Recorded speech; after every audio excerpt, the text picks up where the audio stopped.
Lot Holi பைட்ஸ்னா திருச்சபையில் இருக்கக்கூடிய சில முக்கியமான துணுக்குகள். இதில் ஆச்சரியத்துக்குரிய இன்ஃபர்மேஷன்ஸ் தான் நம்ம ஷேர் பண்ணுறது தான் அந்த ஹோலி பைட்ஸாக சொல்கிறோம். இந்த ஹோலி பைட்ஸில் இப்போ நேற்று போட்ட வீடியோவில் நான் வந்து போட்டிருந்தது வந்து இந்த ஜூஸும் அராபிஸும் யாருன்றதை பற்றி போட்டிருந்தேன்.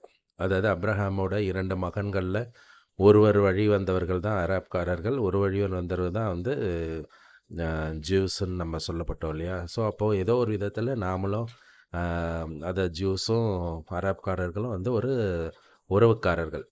ஓகேவா? இப்போ இதில் ஏற்கனவே நம்ம ஒரு பழைய வீடியோஸில் ஒன்றில் போட்டிருக்கேன். பைபிளில் சில நாடுகளை குறிப்பிட்டிருக்கேன். அந்த நாடுகளுடைய தற்போதைய பெயர் என்ன அப்படின்றத வந்து நான் ஏற்கனவே வந்து குறிப்பிட்டு சொல்லியிருந்தேன். இப்போ வந்து அந்த நாடுகள் வந்து எவ்வளோ முக்கியமானதுன்றதை வந்து நம்ம பார்க்க போகிறோம். அதுலேயும் குறிப்பாக நம்ம சொல்லணும்னா ஈரான். இப்போ வந்து பிரச்சனைக்குரிய அந்த ஈரான் இருக்கு இல்லையா?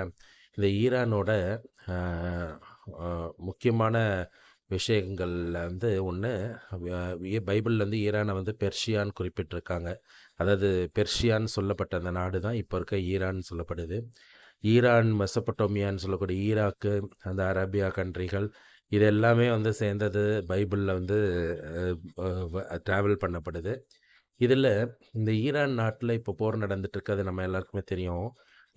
இதில் நம்ம கிறிஸ்தவர்களுடைய முக்கியமான நினைவிடங்கள்னு சொல்லக்கூடியது என்னெல்லாம் இருக்குது அப்படின்னு நம்ம பார்த்தோம்னா,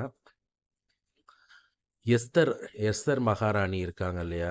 அந்த எஸ்தரோட கல்லறை வந்து அந்த ஈரானில் தான் வந்து பாதுகாக்கப்பட்டு வருது. நான் இப்போ இங்கே மேலே குறிப்பிட்டுள்ள இந்த படங்களில் நீங்கள் பார்த்தீங்கன்னா, அதில் அந்த எஸ்தர் ராணியோட கல்லறைகள் எல்லாம் வந்து நான் ஃபோட்டோ போட்டிருக்கேன்.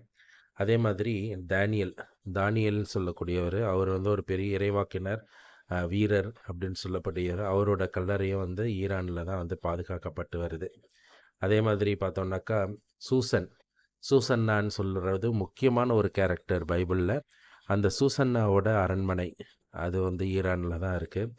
அதே மாதிரி கோரேசுன்னு சொல்லக்கூடிய மன்னரும் வந்து பைபிளில் வந்து ஃபேமஸாக சொல்லப்பட்டவர். அதுவும் வந்து ஈரானில் தான் இருக்குது. அதே மாதிரி நம்ம 3 அரசர்களில் ஒருவர் வந்து